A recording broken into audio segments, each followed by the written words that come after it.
नमस्कार, सगरमाथा प्राइम समाचारमा स्वागत छ। म वसुधा केसी। नमस्कार, म मेनुका श्रेष्ठ। सुरुमा मुख्य समाचार। लैंगिक हिंसाको प्रवृत्तिमा परिवर्तन, वार्षिक 700 पुरुष महिलाबाट पीडित, समतामूलक समाज निर्माणमा चुनौती।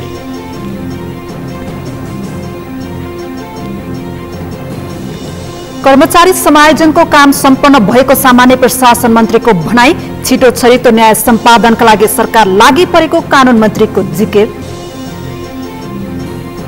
वर्षौंदेखिको अस्तव्यस्त सडकले राजधानीको थलीवासी पीडित, सडक बनाउन माग गर्दै आन्दोलन, पटक पटकका सहमति भएनन् कार्यान्वयन। इरानी अस्त्र प्रणालीमाथि साइबर हमला गरेको अमेरिकी दावी, ड्रोन आक्रमणको जवाफ दिएको भनाई।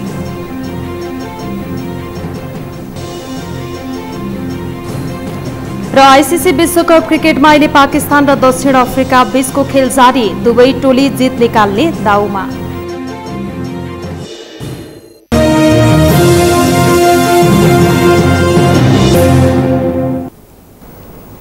समाचार अब विस्तारमा।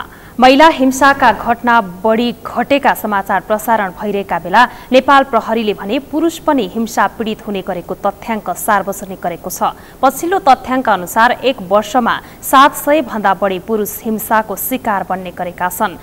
के हो पुरुष हिंसा? कसरी हिंसाको शिकारमा पर्छन् पुरुष? मेनुका श्रेष्ठको रिपोर्ट।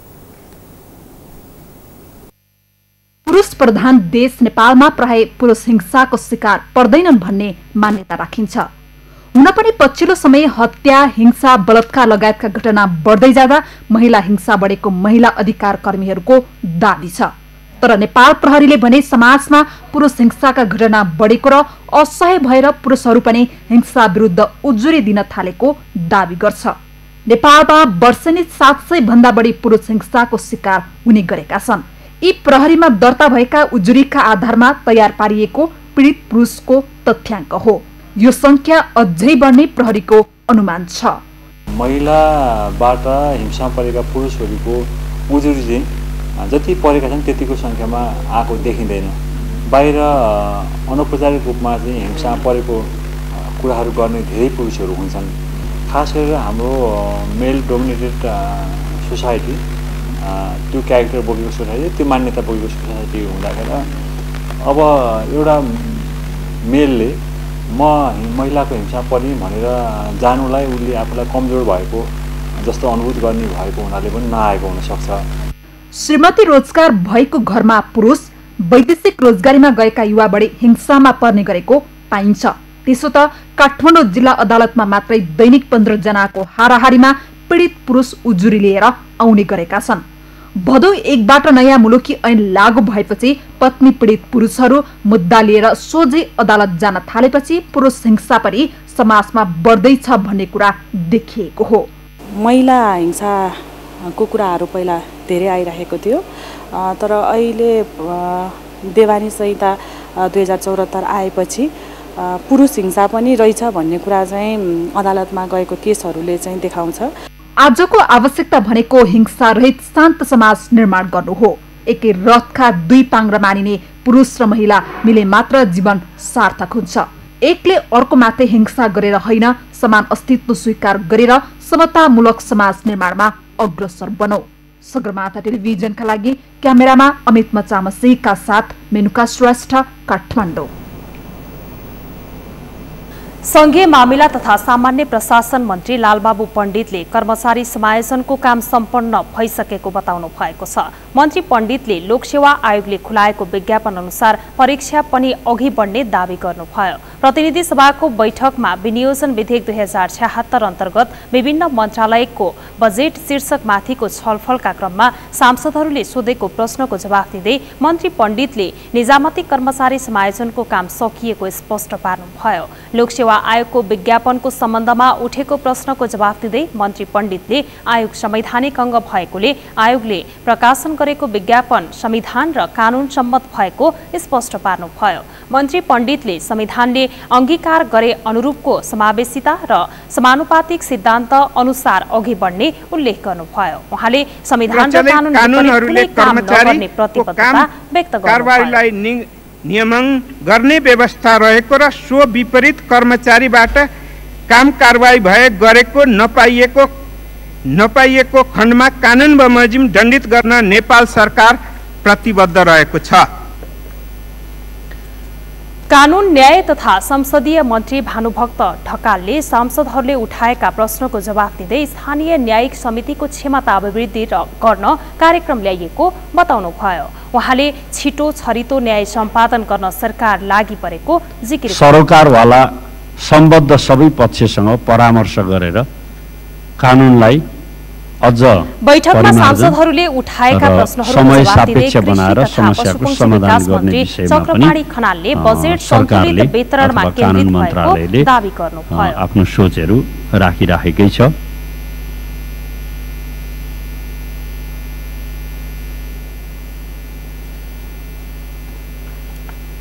रहेका फर्महरूलाई जसले युवाहरूले जेन तेन गर्न कोसिस गरे, प्रविधिको कारणले, शिक्षाको कारणले र अहिले भएको आधुनिकता बनाउन नसक्नुको कारणले जहाँ समस्या छ समस्याको निराकरण गर्ने। उहाँले प्रदेश मार्फत धेरै बजेट विनियोजन हुने भएकोले केन्द्र मार्फत वितरण भएको बजेट केही अपुग भएको बताउनुभयो। सरकारले पेट्रोलियम पदार्थको उत्खननको प्रक्रिया सुरु गरेको छ। दैलेख र पाल्पामा पेट्रोलियम पदार्थको उत्खननका लागि चिनिया प्राविधिकहरूको टोली पनि आइसकेको उद्योग वाणिज्य तथा आपूर्ति मन्त्री मातृका प्रसाद यादवले जानकारी दिनुभयो। प्रतिनिधि सभाको आजको बैठकमा बोल्दै मन्त्री यादवले अब एक साताभित्रै पेट्रोलियम पदार्थको उत्खननका लागि प्रक्रिया सुरु हुने जानकारी दिनुभयो।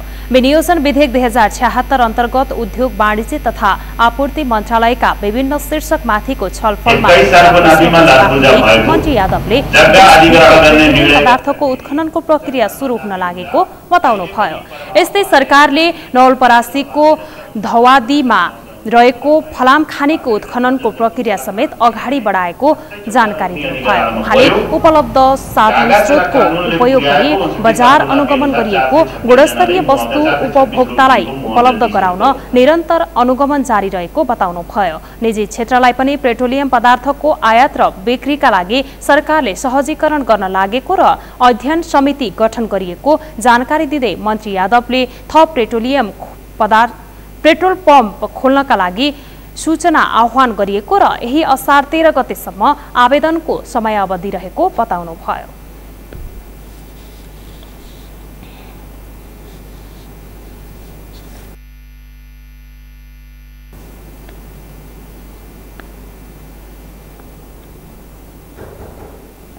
नेपालमा लगानीको वातावरण बनेको स्पष्ट पार्दै वैदेशिक तथा आन्तरिक लगानीको प्रबन्धका लागि सरकारले आवश्यक ऐन नियम तथा कानूनको प्रबन्ध गरेको र सोही अनुसारको वातावरण बनाएको उहाँले बताउनुभयो।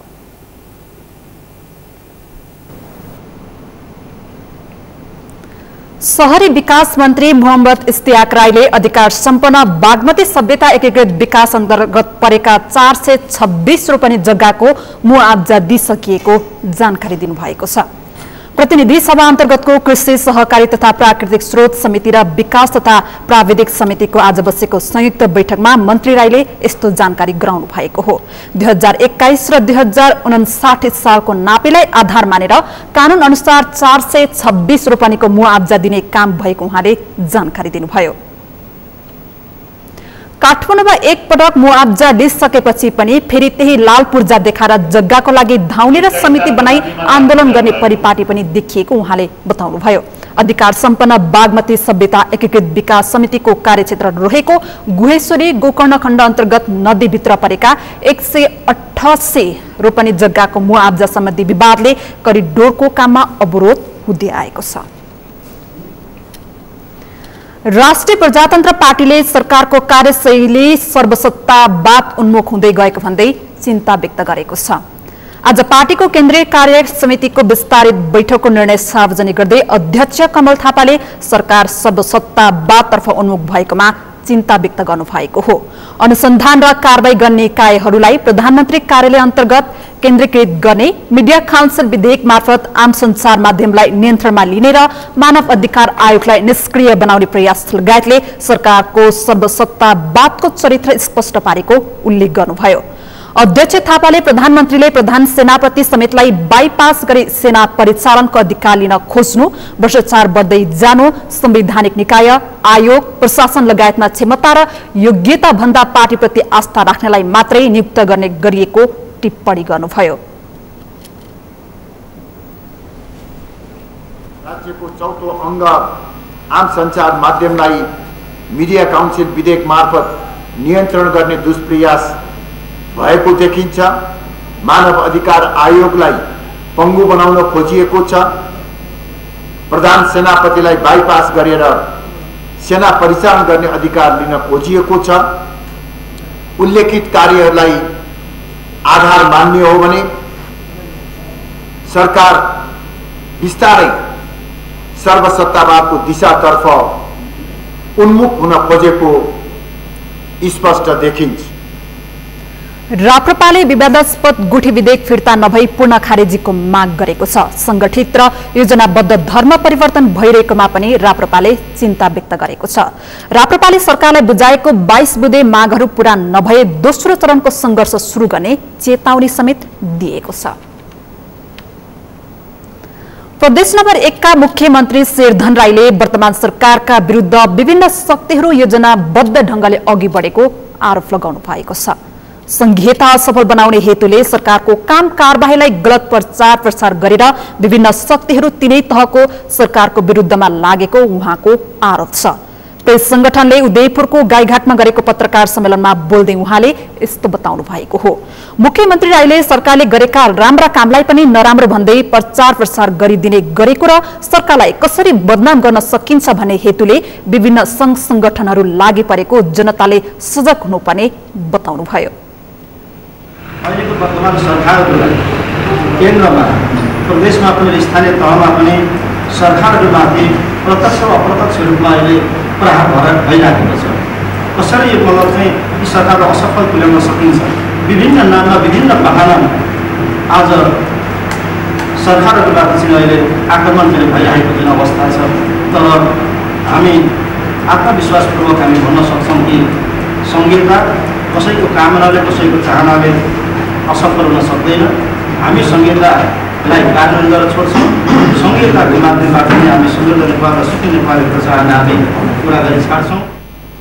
संघीयता कसैले चाहेर असफल नहुने र कसैको स्वार्थ पूरा गर्न लागि संघीयता नलादिएको भन्दै मुख्यमन्त्री राईले संघीयता असफल हुन कुनै हालतले नदिने दाबी समेत गर्नुभयो। तत्कालीन माओवादी द्वन्द र त्यसपछिको राजनीतिक आन्दोलनको चपेटामा परेको सोभियत चुनाव 2065 सालपछि पूर्ण रूपमा हुन सकेको छैन। दुई वर्षको अन्तरालमा फागुन 14 को आसपासमा हुने गरेको सोभियत चुनावले 2062-63 को परिवर्तन तथा 2072 सालमा संविधान जारी भएपछि समेत नियमित हुन सकेको छैन, जसमा विद्यार्थी संगठनभित्रको अन्तर्कलह मुख्य कारण ठानिएको छ। अञ्जना लामिछानेको रिपोर्ट। 2065 सालमा विवाद र तनावका बीच जसोतसो चुनाव गरेको त्रिभुवन विश्वविद्यालयले त्यसयता पूर्ण सोभियत चुनाव गर्न सकेको छैन। 2 वर्ष अघि त्रिवीले देशभरका केही क्याम्पसमा चुनाव गरे पनि विवादका कारण कीर्तिपुर स्थित केन्द्रीय क्याम्पस सहित त्रिचन्द्र, शंकरदेव, अस्कल, महेन्द्र रत्न लगायत ठूला आङ्गिक क्याम्पसमा चुनाव भएन।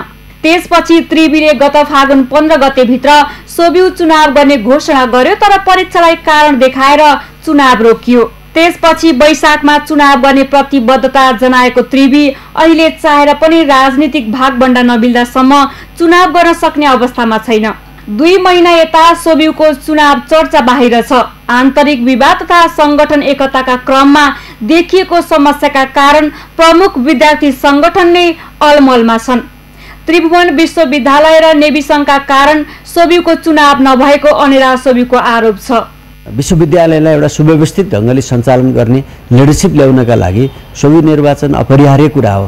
त्यसैले यसमा चाहिँ म विद्यार्थी सङ्गठनलाई देखाएर, विश्वविद्यालय प्रशासनलाई देखाएर अथवा चाहिँ सरकारलाई देखाएर वा अरू कसैलाई देखाएर चाहिँ उम्किने छुट कसैलाई छ जस्तो मलाई लाग्दैन। यता सोभियत चुनावको तयारीमा जुट्नुपर्ने समयमा वैधानिक नेतृत्वको विवादका कारण नेतृत्व विहीन बनेको नेभी संघका नेताहरू आफूहरू चुनावका निम्ति तयार रहेको दावी गर्छन्। विद्यार्थी संगठनले उदासीन बनेपछि त्रिवीले चुनावका लागि समिति समेत बनाएको छैन। यता तत्कालीन एमाले र माओवादी पार्टीको एकताका कारण सत्तारूढ नेकपाको विद्यार्थी संगठनभित्र समेत विवाद छ। यही विवादका कारण त्रिवी प्रशासनले जानाजान चुनाव पछि धकेलेको नेविसंघको आक्षेप छ। प्रधानमन्त्री उपकुलपति भएको कुलपति भएको चाहिँ विश्वविद्यालयले निर्वाचन स्वतन्त्र विद्यार्थी युनियनको निर्वाचन गराउने दिशामा जान्छ भने हामी त्यसमा भाग लिन तयार छौँ। झन्डाको गरिमाका लागि स्वस्फूर्त रूपमा नेपाल विद्यार्थी सङ्घको नेतृत्व नहुँदाखेरि पनि अल्प छिटै नेतृत्व पनि आउला र हामी यसमा चाहिँ भाग लिन चाहन्छौँ।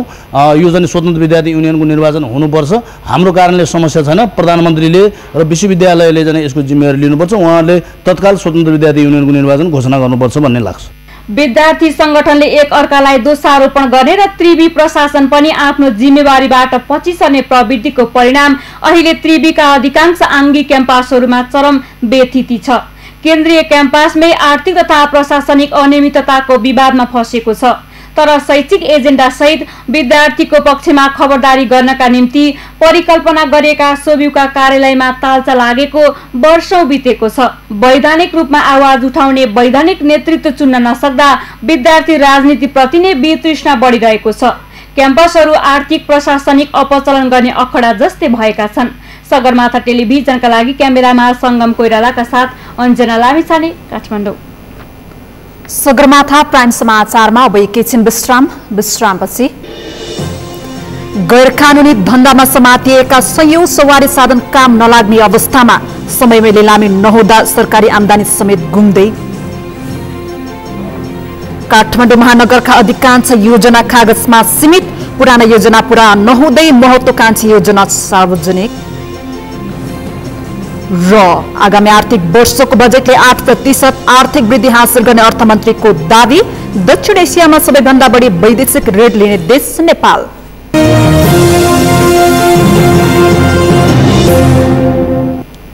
विश्रामपछि सगरमाथा प्राइम समाचारमा स्वागत छ। अब बाँकी समाचार। समयमा लिलाम बिक्री नहुँदा चोरीका तथा गैर कानूनी धन्दामा प्रयोग भएका सवारी साधन कबाडी बनेका छन्। मुलुकका अधिकांश भन्सार कार्यालय परिसरमा सयौं मोटरसाइकल र 4 पाङ्ग्रे गाडी लिलाइमा ढिलाइ हुँदा काम नलाग्ने बनेका हुन्। रूपेश कुमार यादवको रिपोर्ट। हिउँ तथा वर्षाको समयमा खुला आकाशमा अलपत्र राख्दा करोडौं राजस्व उठ्न सक्ने सवारी साधन खिया लागेर कामै नलाग्ने बनेका छन्। सवारीको अवस्था अनुसार न्यायोचित मूल्याङ्कन नहुँदा लिलामी प्रक्रियामा समेत ढिलाइ हुने गरेको छ। सवारी लिलाम बिक्रीका लागि भन्सार कार्यालयका अधिकृतको संयोजकत्वमा मूल्याङ्कन समिति बनाउनु पर्छ र सोही समितिले लिलामीका लागि न्यूनतम मूल्य निर्धारण गर्न सक्छ। भए सवारी अलपत्र नपर्ने भन्सार कर्मचारीको भनाइ छ। थन्केका धेरै साधन काम नलाग्ने अवस्थामा पुगेका छन्। विभिन्न ठाउँबाट अवैध पुष्टि गरेर भन्सारले नियन्त्रणमा लिएका 30 साधन बोलपत्र आह्वान गरेर लिलामी प्रक्रिया अघि बढाउनु पर्ने व्यवस्था छ। प्रहरीले नियन्त्रणमा लिएपछि त्यस्ता सवारी साधन र सामान बाटोको म्याद कटाएर 24 घण्टाभित्र सम्बन्धित माथिल्लो निकायमा बुझाउने व्यवस्था छ। तर बागमती अञ्चल भन्सार कार्यालयको तथ्याङ्क अनुसार 2066 साल यता 10 वर्षको अवधिमा जम्मा 75 वटा 4 पाङ्ग्रे सवारी मात्र भन्सार कार्यालयमा आइपुगेका छन्। बाँकी सवारी कहाँ कसको नियन्त्रणमा कुन अवस्थामा छन् अत्तो पत्तो छैन। सुरुदेखि 2066 देखि गर्नु हो भने अहिलेसम्म 75 वटा गाडी यसरी विभिन्न 75 वटा गाडी यहाँ बुझाएको छ। त्यसमध्ये धेरै लिलाम भइसकेको अवस्था छ। यो आर्थिक वर्षको मात्रै कुरा गर्नु हो भने 19 वटा गाडी अब 75-76 मा जुन छ हालसम्म बरामद भएको अवस्था देखिन्छ। भन्सार कार्यालय परिसरमा Tata Sumo, car, jeep, tractor, motorcycle लगायत महँगा सवारी साधन लामो समयदेखि थन्किएका छन्। सम्पर्कमा नआएका सवारी साधन कसले प्रयोग गरिरहेको छ भन्ने रेकर्ड कतै छैन। यस्ता सवारी साधनको उचित मूल्याङ्कन नहुँदा समयमै लिलाम सकार हुन नसकेको भन्सार अधिकारीहरू बताउँछन्। सवारीको अवस्था हेरेर न्यायोचित मूल्याङ्कन नहुँदा यो समस्या आएको हो। समयमै सवारी लिलाम नहुने र सम्बन्धित सवारी साधनलाई पनि नदिने गरेकाले करोडौं रुपैयाँको राजस्व गुमिरहेको छ। सही मूल्याङ्कन भए यी सबै सवारी लिलामीमा बिक्री हुने कर्मचारीको भनाइ छ। सूचना निकालिसकेपछि यो दिन लिलाम बिक्री हुन्छ, यो सवारी साधन, यी सवारी साधन यस्तो मोडल, यस्तो चेसिस नम्बरका, यो कलरका, यो मितिमा बनेका सवारी साधनको हकमा चाहिँ हुन्छ भनेर त्यसको डिटेल खोलेर सूचना निकालेको हुन्छ। त्यो सूचनाका आधारमा समय लिलामको दिन चाहिँ उपस्थित भएर सबभन्दा बढी मूल्य कबुल गर्ने व्यक्तिले चाहिँ त्यो लिलाम लिन पाउँछ। प्रहरीले नियन्त्रणमा लिएको चोरीको गाडी बढी मूल्याङ्कन गरेर भन्सारलाई बुझाउने गरेको छ।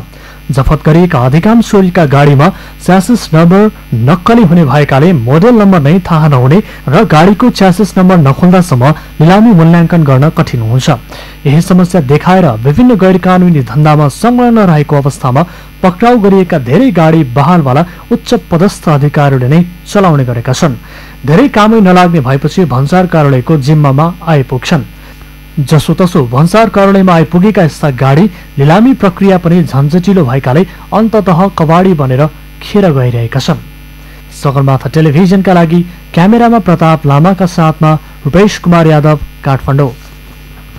काठमाडौँ महानगरपालिकाले आगामी आर्थिक वर्षका लागि 2076-77 का लागि महत्वाकांक्षी र जनमुखी नीति तथा कार्यक्रम सार्वजनिक गरेको छ।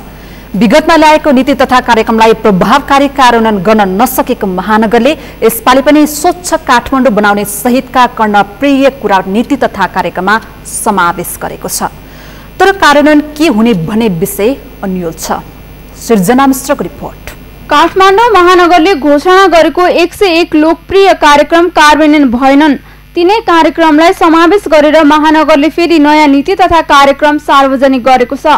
विगतमा विभिन्न कारण सफल कार्यान्वयन गर्न नसकेको महानगरले यसपटक आफूहरूले ल्याएका कार्यक्रम कार्यान्वयन तहमा पुर्याउने दाबी गरेको छ।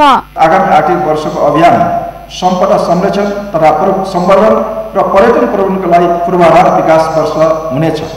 महानगरका मेयरले घोषणा गरेको कार्यक्रममा महानगरभित्रका सडक व्यवस्थित बनाउने, फोहोर मैलाको उचित व्यवस्थापन गर्ने, धुलो धुवा मुक्त काठमाडौँ बनाउने, लथालिङ्ग तारको व्यवस्थापन गर्ने, सडकमा जेब्रा क्रसिङ बनाउने लगायतका कार्यक्रम कार्यान्वयन गर्ने दावी गरे पनि उपमेयर भने संघीय सरकारसँगको उचित समन्वयनको अभावमा काम गर्न सक्ने परिस्थिति नभएको दावी गर्छिन्।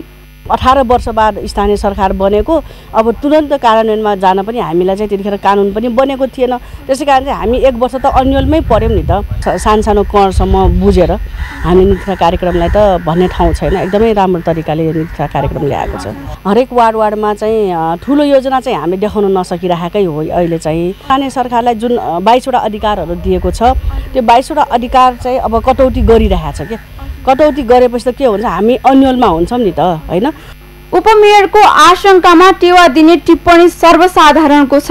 विगतमा पनि राम्रा नीति लिएको महानगरले काम भने नगर्ने गरेको सर्वसाधारणको टिप्पणी छ।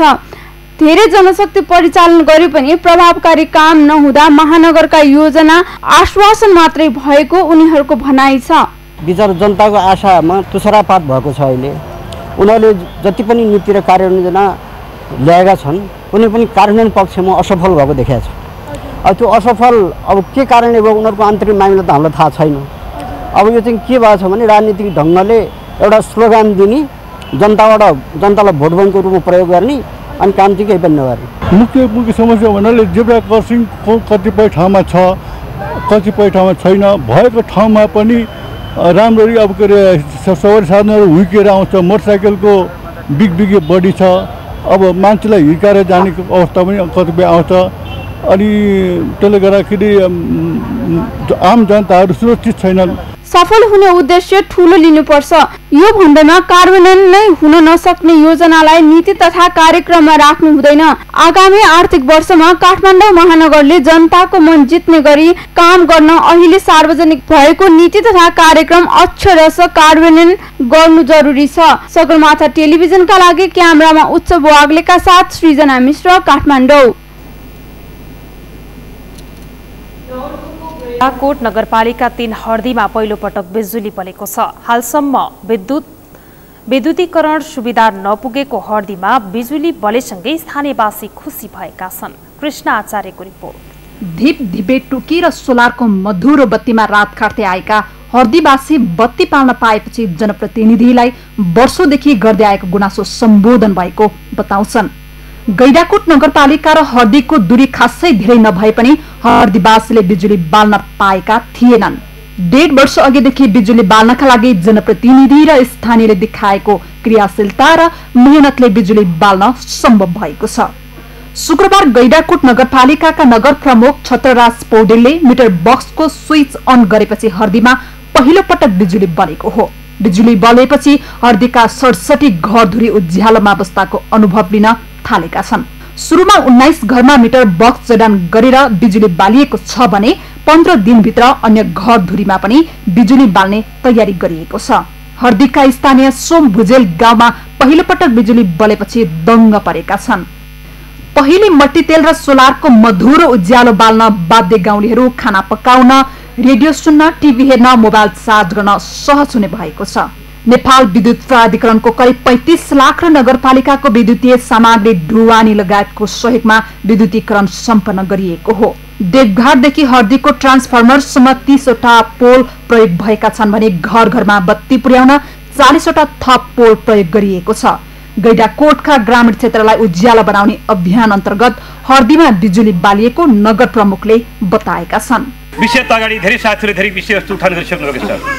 जति बेला हामी स्थानीय निर्वाचनमा गएका थियौँ र त्यस पश्चात मैले भनेको पनि थिएँ 6 महिनाको अन्तरालमा यो हर्दी र केलादियम विद्युतीकरण गर्नेछु भनेर प्रतिबद्धता व्यक्त गरिरहेको थिएँ। केही छिटपुट घरमा सम्भव नभए पनि सबै घरमा यस आर्थिक वर्षभित्रै बिजुली पुग्ने नगरपालिकाले जनाएको छ। विद्युत पुगेसँगै कालीगण्डकीबाट लिफ्टको माध्यमबाट स्थानीयलाई सिँचाइको सुविधा सुरु गरिने छ भने गाउँमा होमस्टे समेत सञ्चालनको तयारी गरिएको छ। हर्दीमा विद्युतीकरणका लागि प्राधिकरणसँगै स्थानीयले पनि श्रमदान गरेका छन्। गैडाकोटको दूरी निकट भएर पनि दुर्गम बनेको हर्दीमा वर्षौंदेखिको बिजुली बाल्ने सपना पूरा भएपछि गाउँको मुहार फेरिने स्थानीयको विश्वास छ। सगरमाथा टेलिभिजनका लागि हर्दीबाट फर्किएपछि चितवन सहकर्मी कृष्ण आचार्यको रिपोर्ट।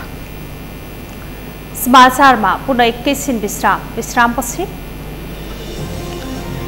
इरानी अस्त्र प्रणालीमाथि साइबर हमला गरेको अमेरिकी दावी ड्रोन आक्रमणको जवाफ दिएको भनाई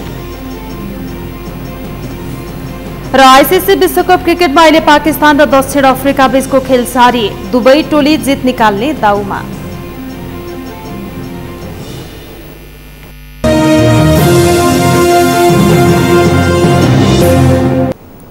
अब पालो अर्थ समाचारको। अर्थ समाचारका प्रायोजक अर्थमन्त्री डाक्टर युवराज खतिवड़ाले आगामी आर्थिक वर्षको बजेटले 8% आर्थिक वृद्धि हासिल गर्न सक्ने बताउनु भएको छ।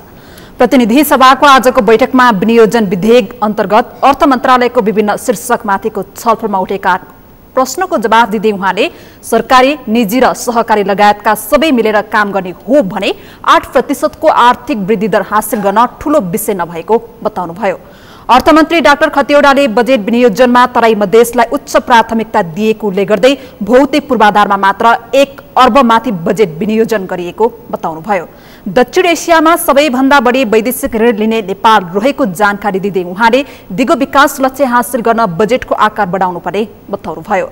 अर्थमन्त्री खतिवड़ाले भूकम्पको पुनर्निर्माण सकुन्जेल वैदेशिक ऋण बढ्न सक्ने बताउँदै ऋणलाई राष्ट्रिय उत्पादकत्व र द्रुत विकासमा खर्च गरिने बताउनुभयो। अर्थमन्त्री खतिवड़ाको जवाफमा 30 सांसद डिला संगुरालेले बजेट वितरणमुखी र सस्तो लोकप्रियता हासिल गर्ने खालको रहेको आरोप लगाउनुभयो।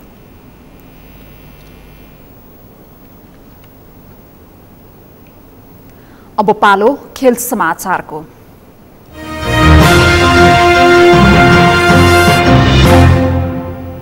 राष्ट्रिय खेलकुद परिषदका सदस्य सचिव केशव कुमार विष्टले निलम्बनमा परेको नेपाल क्रिकेट काउन्सिल ख्यानलाई अन्तर्राष्ट्रिय क्रिकेट काउन्सिल आईसीसीले आगामी जुलाईमा फुकुवा गर्ने दावी गर्नुभएको छ। सदस्य सचिवका रूपमा आफ्नो 4 वर्षीय कार्यकालको प्रगति विवरणबारे जानकारी दिँदै विष्टले जुलाईमा बस्ने आईसीसीको बोर्ड बैठकले ख्यानको निलम्बन फुकुवा गर्ने बताएका हुन्। काठमाडौँमा आज आयोजित एक साक्षात्कारमा सदस्य सचिव विष्टले क्यान निलम्बन फुकुवा हुने दावी गर्नुभयो।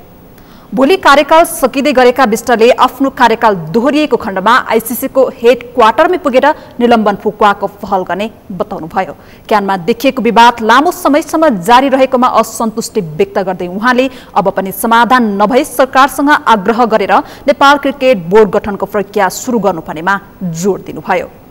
सदस्य सचिव विष्टले 13 दक्षिण एसियाली खेलकुद प्रतियोगिता निर्धारित समयमा नै गर्न नेपाल सक्षम रहेको बताउनु। यो सँगै हामी सगरमाथा प्राइम समाचारको अन्त्यमा छौं। अन्त्यमा मुख्य समाचार फेरि एकपटक। लैंगिक हिंसाको प्रविधिमा परिवर्तन, वार्षिक 700 पुरुष महिलाबाट पीडित, समतामूलक समाज निर्माणमा चुनौती। कर्मचारी समायोजनको काम सम्पन्न भएको सामान्य प्रशासन मन्त्रीको भनाई, छिटो छरितो न्याय सम्पादनका लागि सरकार लागि परेको कानून मन्त्रीको जिकिर। वर्षौंदेखिको अस्तव्यस्त सड़कले राजधानीको थलीवासी पीडित, सड़क बनाउन माग गर्दै आन्दोलन, पटक पटकको सहमति भएनन् कार्यान्वयन। इरानी अस्त्र प्रणालीमाथि साइबर हमला गरेको अमेरिकी दावी, ड्रोन आक्रमणको जवाफ दिएको भनाई। र आईसीसी विश्वकप क्रिकेटमा अहिले पाकिस्तान र दक्षिण अफ्रिका बीचको खेल जारी, दुवै टोली जित निकाल्ने दाउमा।